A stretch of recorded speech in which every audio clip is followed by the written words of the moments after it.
Muingi wothe uratarwo utige kuhuthia mitaratara na mawatho maria mekirirwo ni obitha a ugima wa mwiri ya kugacirithia ikiro cia iguru cia utheru ari imwe cia njira cia gwithema na gutamba kwa virus ya homa ya COVID-19.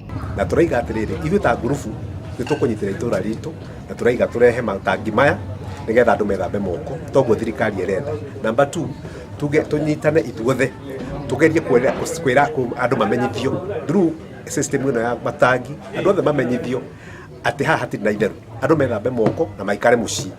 Aikari a itura ria Kiambururu Githunguri ni mahetwo matangi ma gwikira mai, thabuni na sanitizer niguo makinyanirie utheru uria urendekana mahinda mothe. Uteithio uyu uheanitwo ni andu maumite itura o riu no maikaraga mabururi ma nanja.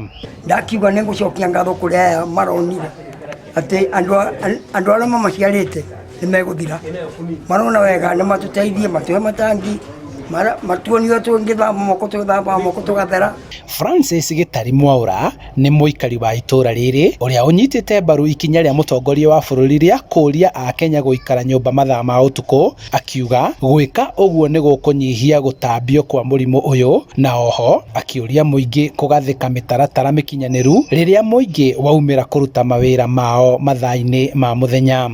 Ritana riikitio kuri a Kenya guthikiriria na gwathikira motaro maria maraheanwo ta kwaga gukuhaniriria, kuiga utheru na kumenya dalili cia COVID-19 niguo kwigitira na kugitira andu angi. This is real.